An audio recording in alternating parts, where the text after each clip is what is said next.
All right, so today is our third Webern episode. We're going to be looking at his variations for piano. I think the last episode of his we did was his variations for orchestra. Um, yeah, this is over 27, I think, and it's his only solo piano piece from his 12-tone period. Yeah, so the piece is in three movements.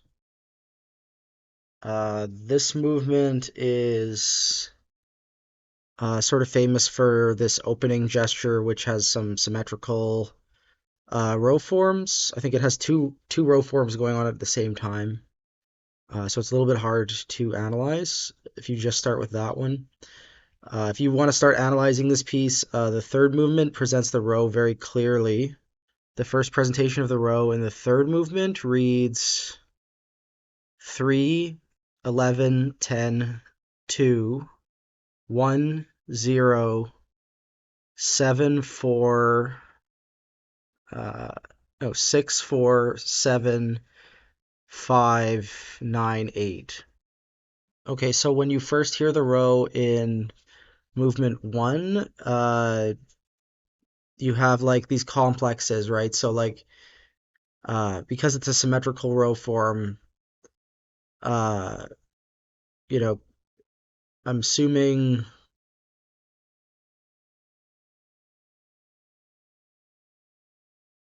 yeah, they're paired off sort of like P1 is paired with R8 and I3 is paired with IR8, right? So the retrograde inversion, or I guess the retrograde transposed um, up seven semitones is the same as the prime form at that original transposition level. One of the earliest explanations of the form is offered by Rene Leibowitz. He described the first movement as a theme and two variations, the second movement as a theme with a single variation, and the third movement as five variations of yet another theme.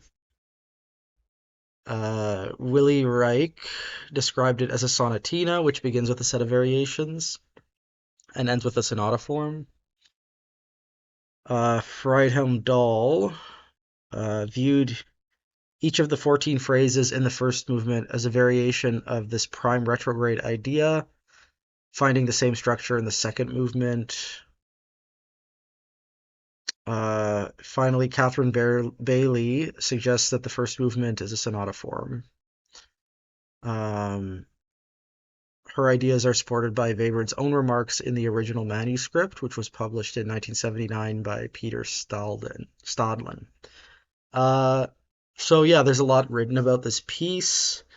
Uh, I guess having heard it and studied it a little bit myself, I'm partial to uh, this like Friedhelm Dahl analysis. I like the idea of parsing it out into very small, minute little phrases. But I do think that the three movements feel like they have a very different form. The second movement is probably the most analyzed.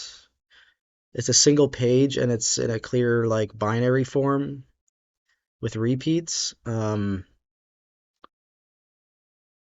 you can see there's like these pairs of chords of trichords in there's two pairs in each half of the piece, so that's like a symmetrical thing. There's lots of symmetry going on.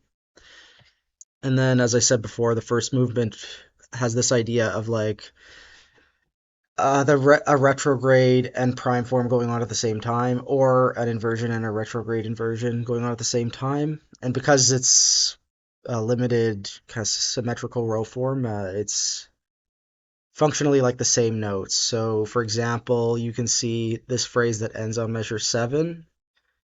It ends with the F and the E, or the 5 and 4, right? And then the note after it in this case is 11. The note before this here is 11, or B natural. So this is like, if you just trace note by note, it's like clearly symmetrical around this 16th rest in measure 4. Yeah, the second movement is a canon where vertical symmetry pervades The pitches are arranged around the pitch axis of A4 in that case, and each downward reaching interval is replicated exactly in the opposite direction. So this is talking about movement two, the single page movement. So that A4 that happens at the beginning is the axis of symmetry, and everything that goes on in the movement is sort of like symmetrical around that. And it ends with the same two notes it begins with. Interestingly, so there's like there's this implied like looping of the entire thing. Also, this wasn't in this directly in the score, but the work was dedicated to pianist Eduard Steuermann. His dates are 1892 to 1964. He's an Austrian-born American pianist and composer. Um, he played the piano part in the first performance of Schoenberg's Pierrot Lunaire. He studied composition with Engelbert Humperdinck and Arnold Schoenberg. He continued his association with Schoenberg as a pianist for the Society for Private Musical Performances.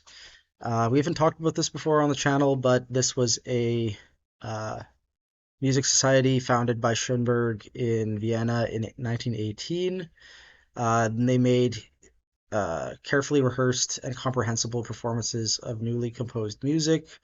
It's more of a private society, but occasionally, uh, yeah, they sort of like invited interested people into the audience, basically. It was not sort of like a big advertised thing. Uh, During their first years, Schoenberg didn't allow any of his own music to be performed, and programs included the work of uh, all the sort of most modern contemporary composers of the time. So Bartók, Berg, Busoni, um, Debussy, Korngold, Mahler, Ravel, Reger, Satie, Strauss, Stravinsky, Webern, and others. Um, and yeah, only those who had joined the organization were admitted to events. So it was sort of like I guess you had a membership system of some kind. Yeah. So as you were, I'll see you after the listening today. Okay. Yeah. Wow. Yeah. Glenn Gould does this in 5 minutes, whereas I think a lot of other people have 10-minute versions. So maybe this isn't actually the most uh, honest interpretation, but I think it's kind of interesting. I really like the different emotions he's able to bring out of the third movement and how he shifts tempo so dramatically. I think it's really like the proportions are still right. Just over half of the piece is the third movement. The second movement in his version is like very, very short, maybe like 30 seconds, 30 seconds, second movement kind of thing.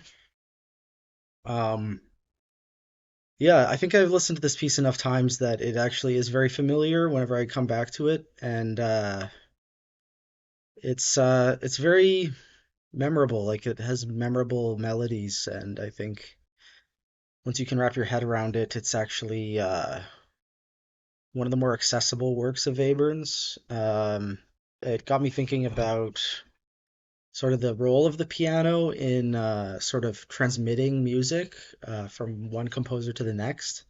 I think this piece is like very influential because many composers would have, if you have access, if they have access to the score, they would be able to play it for themselves and analyze it very easily. So it has this sort of like um, transmittability that maybe a orchestral score doesn't have.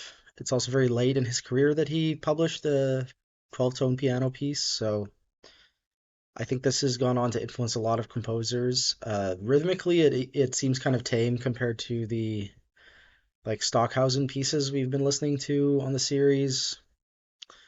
Um, so definitely people ran with what Webern was doing later on, but you have to remember this is 1936. This is very, very progressive for its time, and it must have been really crazy to hear around the time it was written. I don't know if it was premiered at this,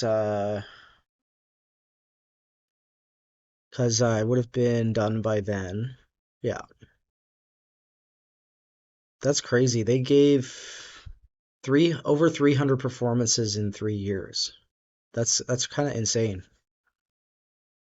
So yeah, what a time to be alive in Vienna. Um, that's like, rivaling the rate at which I'm listening to music on this channel, and it would have all been live, which is kind of crazy.